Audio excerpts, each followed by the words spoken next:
الفنان الشامي هو المؤثر والترند حاليا على مواقع التواصل الاجتماعي، شو رأيك فيه؟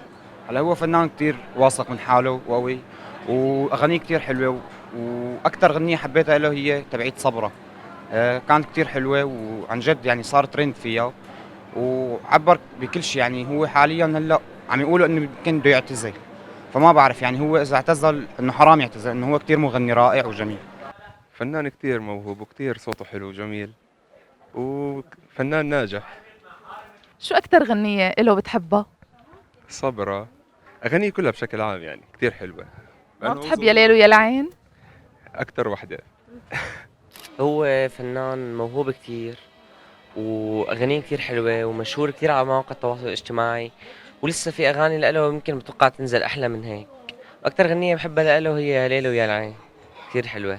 الفنان الشامي هو المؤثر والترند حاليا على مواقع التواصل الاجتماعي، شو رأيك فيه؟ هلا الصراحة يعني هو شاب أول طلعته، بس والله يعني بسم الله ما شاء الله، يعني ترند صار على العالم الصلاة على النبي. هلا صحيح يعني أولته هي، بس يعني غير الشام على الكرة الأرضية كلياتها صارت بتحبه. أنا والله بحبه للصراحة، يعني 100% معه تمام. شو أكتر غنية بتحبها له؟ هلا في أغاني خير الله، بس اللي انشهرت أكتر شيء وانا حسيتها انه احلى شيء كلماتها مفهومه كمان، يعني يا ليل ويا العين حسيتها يعني اضاءتها والترند تبعها اكثر شيء. يا ليل ويا العين هي ارجل شيء الغنيه تبع الشام. عادي يعني، لا بأس فيه. طيب عم تسمع أغاني؟ في غنية حبيتها من أغاني؟ لا والله عادي، مو كثير يعني، بروح ميل للشيء القديم أكثر.